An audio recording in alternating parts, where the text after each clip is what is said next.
So hey guys అందరూ ఉన్నారు. So అందరూ అయితే మంచిగా ఉన్నారు అనుకుంటున్నాను. సో మనకి ఇప్పుడు ప్రతి మండలంలో ఎన్ని సీట్లోనే మనకి ఎలా తెలుస్తుందంటే, సో ప్రతి మండలంకి స్పెసిఫిక్ సీట్లు అనేవి ఉండవు అనమాట. సో మనకి వచ్చిన మార్క్స్ బట్టి ఒక మండలికి ఎక్కువ రావచ్చు, తక్కువ రావచ్చు అనమాట. ఫర్ ఎగ్జాంపుల్ చెప్తాను, ఒక చూడండి మీరు. ఫర్ ఎగ్జాంపుల్గా ఒక మండలంలో మినిమం అయితే ఒక టూ నుంచి 3 వరకు అయితే ఇవ్వచ్చు అనమాట. ఓకేనా. సో 2 to 3 సీట్స్ వరకు అయితే ఒక మండలానికి ఇవ్వచ్చు. బట్ ఇఫ్ ఇన్ కేస్ ఒకవేళ ఇలా జరిగితే, సో ఎట్లా అంటే, ఇప్పుడు ఫర్ ఎగ్జాంపుల్ ఒక మండలంలో కొన్ని ఉంటాయి కదా స్కూల్స్, 1, 2, 3 వేసుకోండి. ఓకేనా. ఒక స్కూల్లో ఎక్కువ మార్కులు వచ్చి ఇంకో స్కూల్ అసలు రాలేదు, ఇంకో స్కూల్ అసలు రాలేదు. ఓకేనా. ఇంకో మండలం చూసుకుంటే దాంట్లో ఒక 2 స్కూళ్ళు అనుకోండి. 2 స్కూల్లో కూడా పిల్లలకి మార్క్స్ బాగా వచ్చాయి అండ్ కంపేర్ టు ఈ మండలం చూసుకుంటే. ఓకేనా.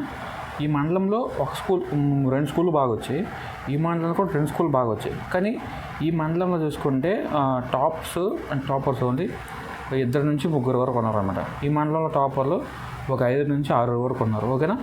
సో ఇప్పుడు మనకి ఎట్లా ఇస్తారంటే, ఇప్పుడు ఈ మండలంకి ఫుల్ ఎవరంటే అలాగని కాదు. ఇప్పుడు కంపేర్ టు ఈ మండలం చూసుకుంటే, ఈ మండలంకి ఎక్కువ మంది ఉన్నారు కాబట్టి, సో ఈ మండలంకి ఒక్కరిని సెలెక్ట్ చేసి ఈ మండలం నుంచి ఒక 4 మెంబర్స్ వరకు సెలెక్ట్ చేయొచ్చు. ఓకేనా. లేకుంటే ఈ మండలం నుంచి 2 సెలెక్ట్ చేసి ఈ మండలం నుంచి 3 సెలెక్ట్ చేయొచ్చు. ఓకేనా. ఈ విధంగా అయితే మనకైతే ప్రతి మండలంకి అయితే సీట్లు ఉంటాయి అనమాట. సో మనకి ప్రతి ఇయర్తో కంపేర్ చేసుకుంటే ప్రతి మండలానికి కూడా 2 నుంచి 3 వరకు అయితే సెలెక్ట్ చేయొచ్చు అనమాట.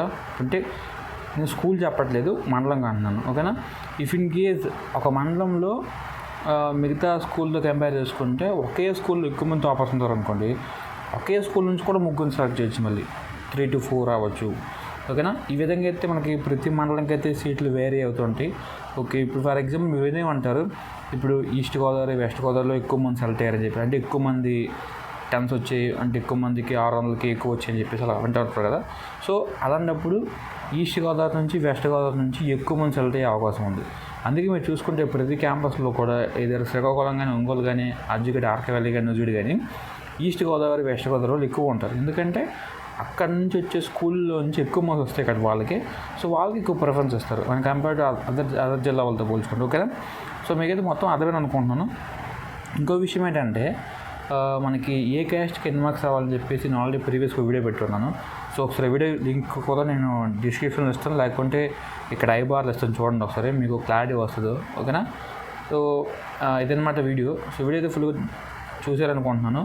సో నచ్చితే ఛానల్ సబ్స్క్రైబ్ చేసుకోండి అండ్ ఆల్సో కింద లైక్ బటన్ ప్రెస్ చేయండి. ఓకేనా. సో అలా చూస్తాను, ఎవరు సబ్స్క్రైబ్ చేసుకోవట్లేదు. అండ్ ఆల్సో మీ ఫ్రెండ్స్ కూడా షేర్ చేయండి, వాళ్ళు కూడా తెలుసుకుంటారు కాబట్టి. జస్ట్ షేరే కదా, ఏం కాదు. ఓకేనా. See you next. Thank you బాబాయ్. ఇంకేమైనా కింద డౌట్స్ కింద కామెంట్ చేయండి. ఓకేనా. Take care. థ్యాంక్ యూ బాబాయ్.